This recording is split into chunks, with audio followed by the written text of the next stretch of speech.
Indore high court advocate Shri Manish ji Vijayvargiya द्वारा नव जागृति मंच के बैनर तले एक पैदल यात्रा राजगढ़ जिले की शुरू की, जो कि आज पचौर शहर के उत्सव वाटिका में पहुंची।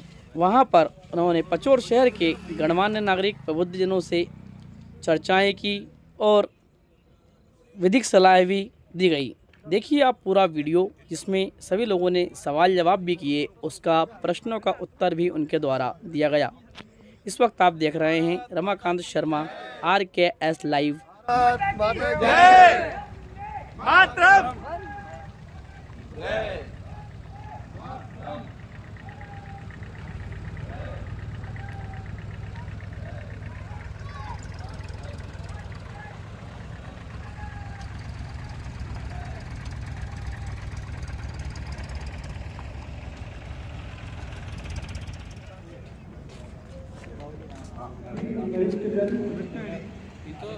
युवा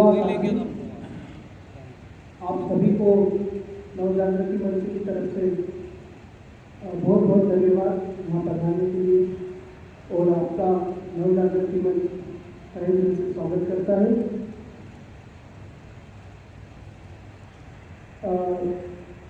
अनौपचारिकता से मैं सीधी सी बात करूँगा कि इस पूरी जो हमारी ये सभा है, इसमें 20 साल की उम्र से लेकर 30 साल की उम्र तक जितने व्यक्ति हैं यहाँ पे, आप तो कह सकते एक में हूँ, 2 लोग, 20 से 30 ट्रैवल बनाओ उसका 20 से 30 ट्रैवल परसेंटेज लेके मैं पूरी यात्रा में चल रहा हूँ।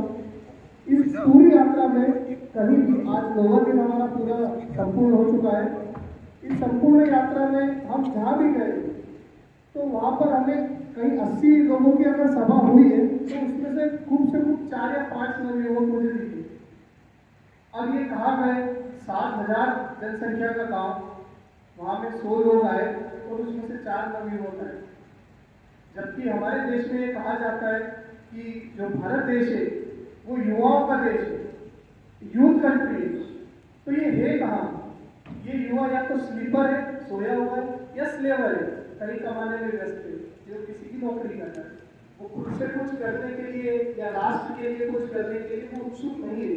अगर कोई उत्सुक है तो उसको कहीं ना कहीं जाने नहीं दिया जाता है, और अगर वो उत्सुक नहीं है तो कहीं ना कहीं वो इंस्टाग्राम पे रील, मोबाइल पे फेसबुक चलाने में व्यस्त है। अब प्रश्न ये आता है कि कहीं ना कहीं मुझे ऐसा मार्गदर्शन मिला है विजयवर्गीय सर से, OP सर से, कि मैं ये जो कार्य हमारी जो ये पद यात्रा चल रही है, इसमें सर के साथ बिल्कुल कदम से कदम मिला के चल रहा हूँ और उसी जोश के साथ चल रहा हूँ। तो कहीं ना कहीं ये मेरे मार्गदर्शन का परिणाम है, और मेरे जो परिवारजन है, मेरे जो पिताजी हैं, माताजी हैं, उनका कहीं ना कहीं वही ऊर्जा है कि नहीं बेटा, जो तू कर रहा है वो देश के लिए है, और 14 दिन का त्याग हम नहीं कर सकते तो फिर कौन करेगा। तो मैं आप लोगों से इस मंच के माध्यम से सिर्फ इतना ही आग्रह करूंगा, क्योंकि जिस उद्देश्य को लेकर हमारी ये यात्रा है उसके बारे में आपको सर संक्षिप्त रूप में समझाएंगे, बताएंगे, लेकिन मैं सिर्फ एक युवा होने के नाते सिर्फ आप लोगों से इतना कहूँगा कि आप अपने पुत्र पुत्रियों को, जो नवयुवक हैं, उनको राष्ट्र के बारे में एक ऐसी चेतना उनके मन के अंदर जगाएं कि ठीक है, एक कमाना, करियर, वो आज इस भारत देश में सबसे ज़्यादा इम्पोर्टेंट है, क्योंकि अगर आपके पास पर्याप्त मात्रा में पैसा है और करियर आपका सेट है तो आपको कहीं ना कहीं पूरी समाज इज्जत देगी। तो ये जरूरी है, लेकिन राष्ट्र प्रेम भी उतना ही जरूरी है, क्योंकि इस राष्ट्र को बनाने में हमारा जितना योगदान रहेगा उतना ही ये राष्ट्र अव्वलता पर जाएगा। बाकी मैं सर से आग्रह करता हूँ कि जो हमारे उद्देश्य हैं उनसे आपका परिचय कराएं। सर मेरा नमस्कार। आज हमारा 9वां दिन है और लगभग 190 से 200 किलोमीटर की यात्रा इन पिछले 9 दिनों में हमने तय की है। आज का जो दिन था वो सबसे कठिन था। एक तो लगभग 35 किलोमीटर हो गए, क्योंकि हमको जो रुकाया गया था ब्यावरा में, वो गुना नाके पर रुका गया था, तो वहाँ से जब एक वृक्षारोपण के लिए जाना पड़ा एक कॉलोनी में, पूरी यात्रा के बाद लगभग 35 किलोमीटर चले। दूसरा सीमेंट रोड था, उसकी गर्मी मिली, पौधे कहीं मिले ही नहीं हमको जहाँ छाँव मिल सके। ये दुर्भाग्य हमारा। जिस रोड के किनारे पर हजारों वृक्ष हुआ करते थे, आज वहाँ छाँव लेने के लिए यात्रियों के लिए कोई जगह नहीं है। ये विकास है, बस यही विकास हमें खल रहा है। विकास के साथ अगर हमने इस विनाश को नहीं रोका तो वो दिन दूर नहीं जब हमें अपने साथ जिस तरह से पानी की बोतल लेके चलना पड़ रहा है, ऑक्सीजन के सिलेंडर लेके चलना पड़ेगा। हम शुरू से कहते आ रहे हैं कि हमारी गैर राजनीतिक यात्रा है, गैर धार्मिक यात्रा है। हमें भीड़ की आवश्यकता नहीं है, हमें तो आप जैसे विद्वान लोगों की आवश्यकता है जो समाज के बारे में सोचते हैं, देश के बारे में सोचते हैं। हमारा कोई झंडा नहीं है, हमारे गाड़ी में कोई माइक लाउड स्पीकर नहीं है, कोई बैनर, कोई डंडा नहीं। पुलिस वाले हमको साथ शुरू से रहे कि एसपी साहब का ऑर्डर है कि आपके साथ पुलिस रहेगी। हमने शुरू दिन मना कर दिया कि हमको किसी से डर नहीं है और ना ही हमसे किसी को डर है, तो हमें पुलिस की कोई आवश्यकता नहीं है। 18 मार्च से माँ बिजासन की जन्मस्थली ग्राम सुल्तानिया से हमने यात्रा प्रारंभ की और भैंसवा माता जी, सारंगपुर, आसारेटा, कलेन, रोसला, बोड़ा, नरसिंहगढ़, मलावर, ब्यावरा होते हुए आज हम इस पावन धरा पचोर में पधारे हैं।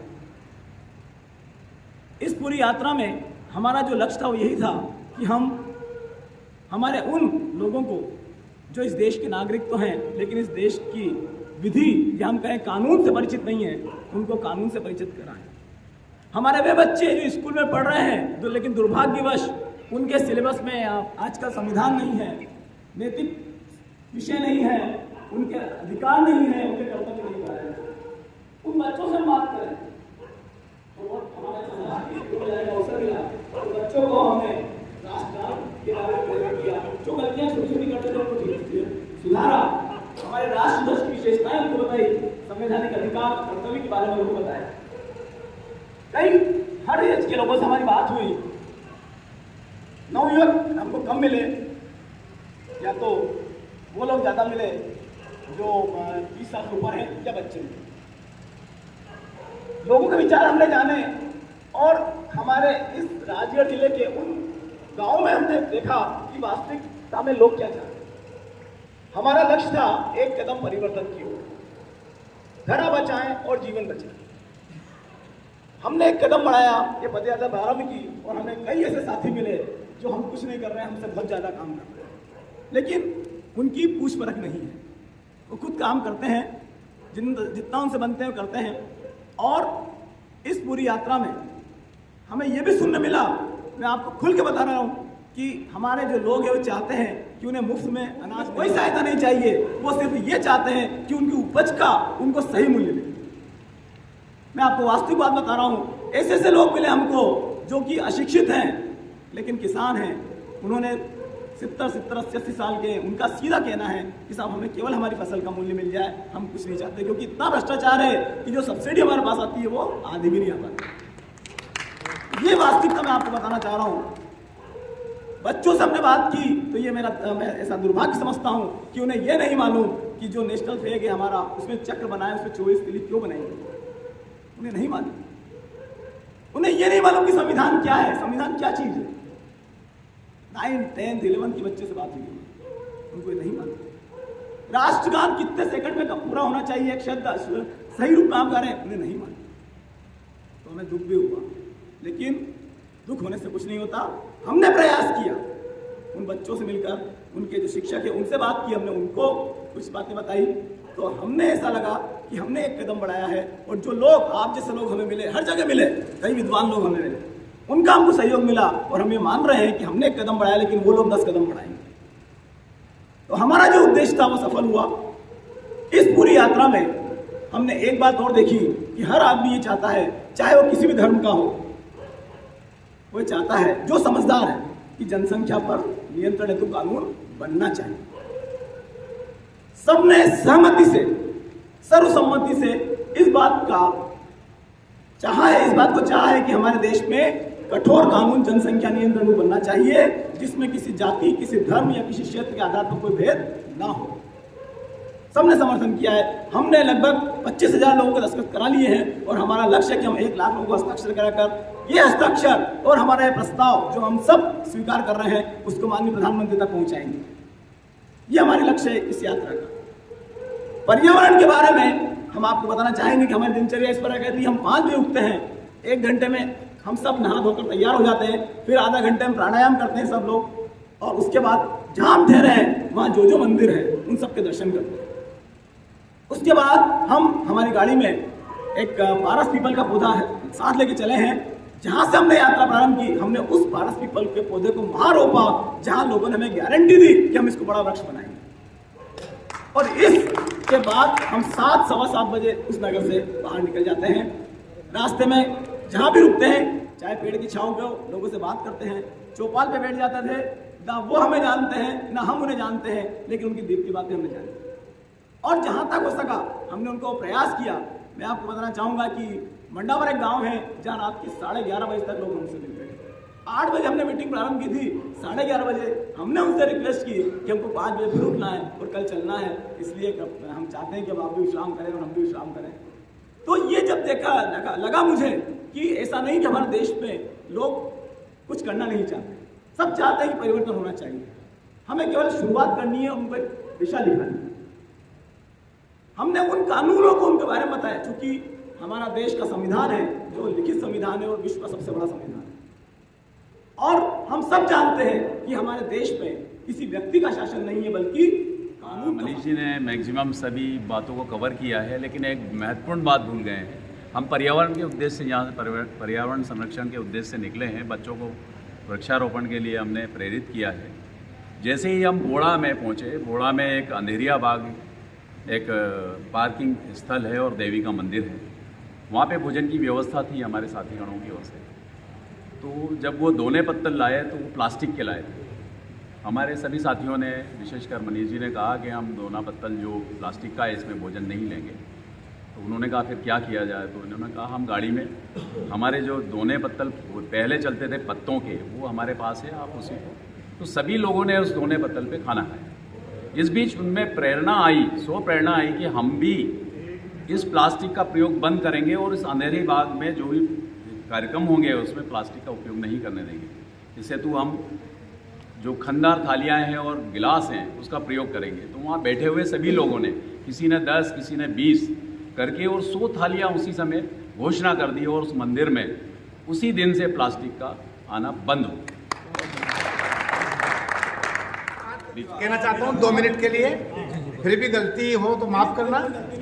जैसे पर्यावरण के बारे में जो सर कह रहे हैं, दूसरी बात जनसंख्या के बारे में सर कह रहे हैं, तो मेरा ये सुझाव है जनसंख्या को रोकना है तो 2 बच्चों के बाद तीसरा अगर किसी के परिवार में बच्चे हो रहे हैं तो उनके सरकारी योजना बंद कर देनी चाहिए। ये तो जनसंख्या वृद्धि रोक के लिए। पर्यावरण के लिए मेरा ये सुझाव है कि जितने भी किसान लोग यहाँ बैठे हुए हैं, जैसे कि थोड़ा सा शासन भी ऐसा निर्देश दें कि जैसे कि आम का पेड़ है, कोई भी किसान आम का पेड़ लगाएगा और आम का पेड़ में लगभग कितने वर्ष बाद फल आने लग जाते हैं? लगभग 20-25 साल, अंदाज 20 साल है। आम का पेड़ कोई लगाते हैं तो 20 साल बाद उस पेड़ के मालिक को कम से कम 20,000 या 40,000 रुपया 20 साल के बाद में, जैसे लाडली लक्ष्मी योजना में लड़कियों को 18 साल के बाद में देते हैं पैसे, 1 लाख जो 18,000 जो भी, ऐसे पेड़ लगाने वालों को 20 साल के बाद में 20,000 या 20 दूने 40,000 या 60,000 रुपये उनको पुरस्कार के रूप में दिया जाए। ताकि वो खेत के मालिक पेड़ लगाने वाले भी ध्यान रखेगा मुझे 20 साल के बाद फल भी मिलेगा और 20 साल के बाद 20,000 40,000 सरकार की तरफ से पुरस्कार भी मिलेगा। बस दोनों बात जो होना चाहिए और उन सब के लिए सबको प्रयास करना होगा। अगर ये मांग जाएगी तो निश्चित रूप से सरकार जागेगी और उसमें सरकार निर्णय लेगी। बहुत सी चीज़ें हैं, अभी कर दिया सर, अभी नहीं कहा ऐसा सब ये। भाई साहब, मेरा जो आपने पर्यावरण के ऊपर बोला था, तो मैंने 2011-12 में इंदौर में एक एग्जीबिशन अटेंड करा था। तो वहाँ पे एक नागर साहब थे, AKVN उज्जैन के प्रेसिडेंट मैनेजर थे। तो उन्होंने बताया था MSME एक्ट में जो माइक्रो, स्मॉल और मैक्रो एंटरप्राइजेज जो रहते हैं उसमें जो भी यूनिट डलती है उनका जो वेस्ट होता है उसमें उस वेस्ट को प्रॉपर वे में डायरेक्टली एनवायरनमेंट के साथ इंक्लूडेड नहीं किया जाता। जैसे मान लो सपोज दैट ये सालन प्लांट है, पीलूखेड़ी में बहुत सारी फैक्ट्री डली हुई है, तो उसमें जैसे सपोज दैट लिक्विड किसी भी तरह का अपशिष्ट पदार्थ निकला है तो उसमें उनका सीधा कॉन्सेप्ट ये रहता है कि इसको वाष्पीकरण करके आपको नष्ट करना है।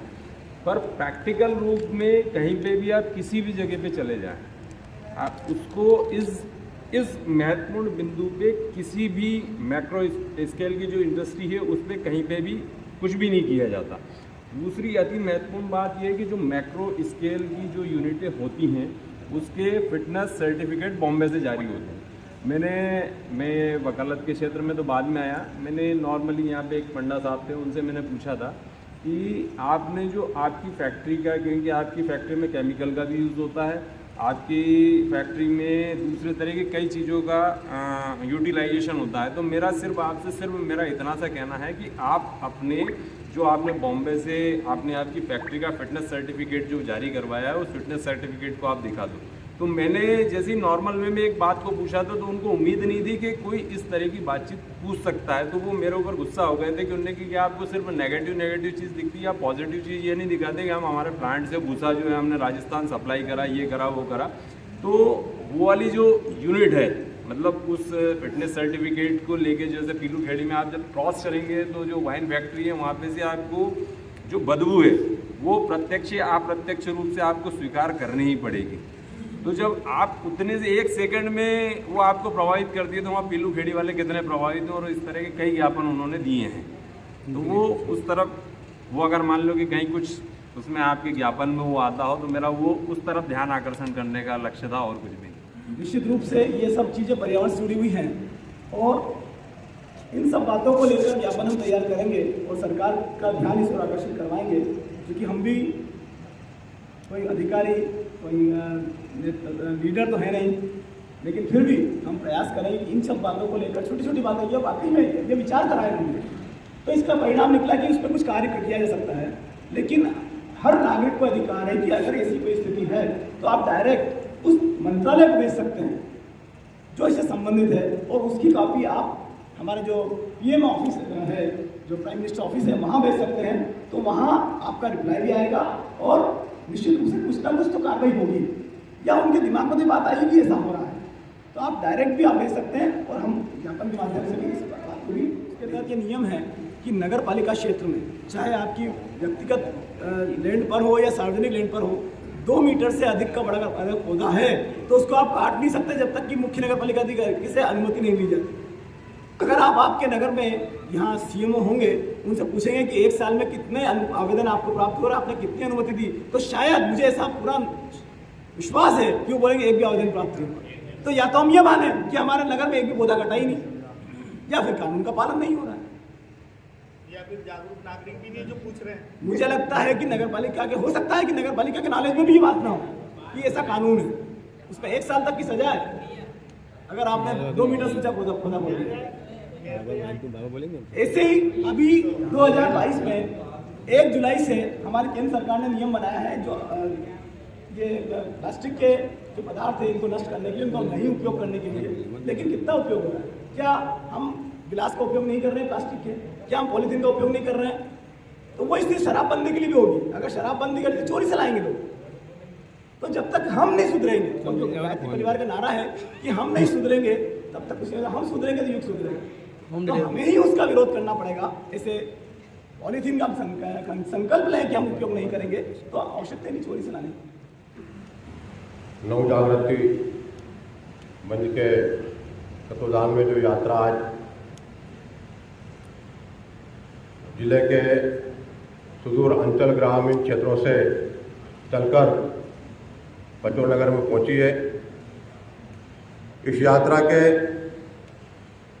संदर्भ में जो आपने बताया कि एक उद्देश्य तो नागरिकों को अपने अधिकारों के प्रति जागृत होना, उनको अपने अधिकारों के प्रति उनको दायित्व और उनके कर्तव्यों को बारे में जानकारी देना, साथ ही पर्यावरण के क्षेत्र में जो नव जागृति मंच के द्वारा ये कार्य किया जा रहा है, ये काफ़ी सराहनीय है। कोरोना काल में हमने देखा कि पर्यावरण के कारण ऑक्सीजन की बहुत भारी कमी हमें पूरे देश में महसूस हुई, जिसके कारण कई लोगों को अपनी जान को गंवाना पड़ा। साथ ही आज पर्यावरण के असंतुलन के कारण ही आज ये दौर जो चल रहा है, बेमौसम बरसात हो रही है, यह भी एक महत्वपूर्ण कारण प्राकृतिक असंतुलन के कारण ही पैदा हो रहा है।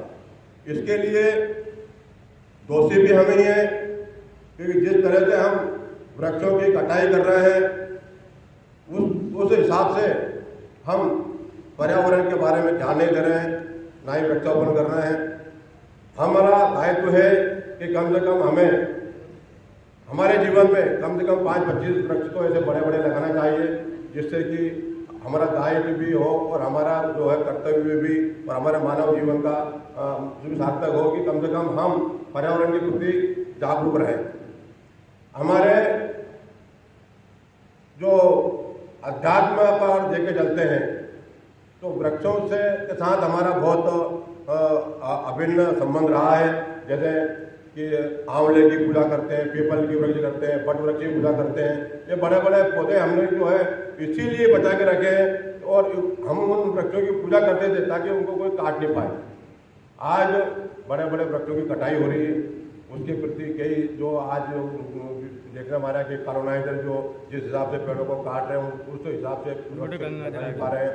उसके साथ विकास भी गति से बढ़ रहा है, 4 लेन बन रहे हैं, 8 लेन बन रहे हैं, अनाधुन वृक्षों की कटाई हो रही है, बाकी उस मान से वृक्षारोपण नहीं हो रहा है। तो ये संस्था का बहुत सराहनीय कार्य है कि अपने नागरिकों को अपने ग्रामीण क्षेत्रों में जाके पर्यावरण के प्रति और अपने अधिकारों के प्रति, देश के प्रति जो आपने चेतना जागृत की है, उसके लिए आपको बहुत बहुत बधाई और शुभकामनाएं। और आपके हर काम में हम सहयोगी बने रहेंगे और प्रेस क्लब पचौर भी आपकी यात्रा को बधाई देता है। बहुत बहुत शुभकामना आपको और आगे भी आपका इस तरह का कार्य चलते रहे ताकि लोगों में जो है जागृति पैदा होती रहे और पर्यावरण के प्रति तो विशेषकर आपने जो अभियान चलाया है बहुत ही सराहनीय है। इनको लेते हैं और बेचते हैं, नहीं मैं नहीं बोलूँगा। वो जितने भी उनके ऊपर प्रतिबंध लगे कि इतने पेड़ लगाए जाए, जैसे रोड, बिजली, ये उनके ऊपर देते हैं, बिना उसके नहीं होगा। जैसे पेड़ लगाए आप 1500, उसके बाद ही आपको ये कानूनी काटी जाए, ऐसा होना चाहिए। केसवाल जी जो आए हैं कल्याण से, वो अच्छे आप शिक्षक रहे हैं और उनसे मेरी रिक्वेस्ट है कि केवल 5 मिनट ही हमको समय है, आप 5 मिनट तक बहुत अच्छा बोलते हैं, हम काफ़ी समय तक सुन सकते हैं। ऐसा लगता है सुने जाओ, लेकिन की सीमा है। तो अनुरोध है कि केसवाल जी कुछ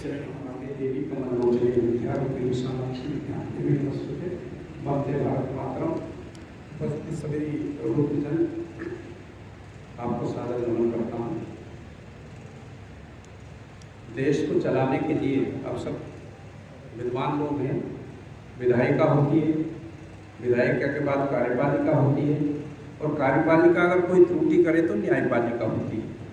मुझे लगता है इससे आप लोग सहमत होंगे। लेकिन ये बनाई गई तो किसके लिए बनाई गई? अगर ये बनाई गई है तो जनता के लिए बनाई गई। भाई विधायिका कानून बनाती है, कार्यपालिका उस कानून का पालन करवाने का काम करते हैं, जिसको हम प्रशासन कहते हैं। कलेक्टर से लेकर नायब तहसीलदार तक आ जाओ और जहाँ तक भी अपन समझते हैं। और अगर इनमें कोई त्रुटि होती है, कोई काम में गलत करते हैं तो फिर न्यायपालिका उसका सहारा होता है। अब ये सारा जो सिस्टम बनाया गया है, ये किसके लिए बनाया गया है? तो देश की जनता के लिए बनाया गया है। और अगर देश की जनता ही इससे अनभिज्ञ हो और इस पर रुचि ना ले तो ना तो कोई सरकार का दोष है, ना प्रशासन का दोष है, किसी का दोष नहीं है। मैं निवेदन पूर्वक कह रहा हूँ, ये बिल्कुल अकाट सत्य है। भाई अभी दशा माता का अभी वो गया, हमारी माता बहनें जानती कुछ नहीं है, लेकिन उस दिन वो दशा माता की पूजा के नाम से पीपल की पूजन करती है। और जब पीपल की पूजन कर रही थी तो एक अंग्रेज देख रहा था और बगल में बैठकर वो सिगरेट पी रहा था। अब जब वो सिगरेट पी रहा था और हंस रहा था, वो ये कह रहा था देखो भारत की नारियां कितनी दकियानूसी हैं, एक पेड़ को धागा बांध रही है, उसको जल चढ़ा रही है, उसको दीपक लगा रही है, उसको अगरबत्ती लगा रही है। तो एक जो महिलाओं में भी सब तरह की होती है, एक बिल्कुल सुपरफास्ट महिला थी, बिल्कुल बोलने में कम नहीं पड़ती थी, लड़ाकू भी हो सकती है, ठीक जवाब देने वाली बोले ये बंदर इधर क्या कर रहा है, तुझे शर्म नहीं आती, यहाँ कोई पुरुष नहीं आ रहा है, सब महिलाएं, हम पूजन कर रही है, कोई भारत का पुरुष यहाँ देख नहीं रहा है, हम लोगों को ऐसी मर्यादा होती है, तू कैसे हंस रहा है सिगरेट पीकर? बोले मैं इसलिए हंस रहा हूँ कि तुम कितना दकियानूसी, एक पेड़ को धागा लपेट कर क्या चाहती हो? कहा पेड़ को धागा लपेट, तुम ये जानते हो कि ये पीपल 24 घंटे ऑक्सीजन देने का काम करता है, प्राणवायु देने का काम करता है। तुम अपने आप को पढ़े लिखे कहते हो, सिगरेट पीकर वातावरण को प्रदूषित कर रहे हो और अपने आप को समझदार बताए। तो इस प्रकार के जवाब देने की प्रक्रिया हमारी होना चाहिए। और निवेदन करूं मैं, आप कहेंगे कि भाई 1000-2000 लोग होते तो कुछ काम होता, 1000-2000 लोग कोई काम नहीं करते। अगर 5 लोग अपने साथ बाल्टी लेकर पौधों को पानी डालने लग जाएंगे, संकल्प कर लेंगे 8 दिन में 5-5 लोगों की टोली बना लीजिए आप, हम आपसे नहीं कि अच्छा एक पौधे को गर्मी में कितने दिन में पानी चाहिए? 7 दिन में चाहिए। 7 दिन में एक दिन अगर हम यह विचार कर लें कि हम 5 लोग किसी एक स्थान को विकसित करने के लिए पौधे लगाएंगे और हफ्ते में एक दिन वहां जाएंगे और उनको पानी देंगे, खाद पानी देंगे, कोई बड़ी बात है क्या? क्या नहीं कर सकते? और ये नगर में भी कर सकते हैं। योजना बनाकर नगर के रास्तों पर, मार्गों पर जहां भी जगह मिलती वहां पर पौधे लगवाएं ट्री गार्ड के लिए, तो हर कोई पैसे दे देगा। अगर यहाँ तो पचोर में तो इतने बड़े बड़े लोग हैं कि चाहे तो एक ही व्यक्ति सब जगह ट्री गार्ड लगा दे, ट्री गार्ड लगवाया। फिर सिर्फ जो सेवा भावी लोग हैं, मैं कहता हूँ ना 4 चीजें हैं क्या? ब्रह्मचर्य आश्रम, फिर गृहस्थाश्रम, फिर वानप्रस्थाश्रम, संन्यास आश्रम। तो अधिकतर संन्यास आश्रम के लोग बैठे हुए भाई साहब यहाँ पर। तो हमारा संन्यास आश्रम का अर्थ ये थोड़ी कि हम जंगल में चले जाएं और केवल भगवान का नाम लेना। संन्यास आश्रम का अर्थ है कि आप समाज का काम करने लग जाए, राष्ट्र का काम करने लग जाए, पर्यावरण बचाने लग जाए, पौधों का संरक्षण करने लग जाए, प्रदूषण। अरे हम झोला लेकर अगर हमारे बच्चों ने हमारे घर में कोई गंदगी की है और अगर उस घर का बुजुर्ग उस गंदगी को साफ कर देगा तो बच्चा दोबारा कभी गंदगी नहीं करेगा। हमारे दादाजी साफ करेंगे। हम नगर में निकले, झोला लेके निकले, अगर किसी ने डिस्को, उससे मत कहिए, आप लड़ेगा वो आपको, क्योंकि आज का नवयुवक इतना व्यवस्थित है कि लड़ने के लिए तैयार है। अगर उसने चाय पी और डिस्पोजल नीचे फेंका, आप गए, आपको चाय नहीं पीना, लेकिन वो डिस्पोजल उठाया व्यवस्थित जिस जगह पर उसको फेंकना चाहिए। तो अगर वो बालक ने देख दिया कि बुजुर्ग ने उठाया, इनने फेंका है, तो दूसरे दिन वो रोड पे नहीं फेंका, मैं लिख कर दे सकता हूँ आपको। यानी पहले हम करेंगे तो बच्चों में संस्कार आएंगे और ये हमारी जवाबदारी है। हम हमारा संन्यास आश्रम पर्यावरण संरक्षण के लिए, पॉलीथीन मुक्त बनाने के लिए, और मैं कह रहा हूँ ना भाई पर्यावरण का संरक्षण, इतिहास का संरक्षण, ये सब करने की जरूरत है। योग करने की जरूरत है, अर्थात जोड़ने की जरूरत है, तोड़ने की जरूरत नहीं है। उसमें हमारा कर्मी योग है, जो घर में कर्मी योग करे, और धर्म योग है तो हम सन्यासी बनकर पर्यावरण संरक्षण के लिए, सफाई स्वच्छता अभियान के लिए, जो भी जनसंख्या नियंत्रण के लिए कम से कम तन से मन से यह काम तो कर सकते हैं। हमें विवेक दिया है, हमने पूरा जीवन जिया है, उस जीवन का हम लाभ ले सकते हैं।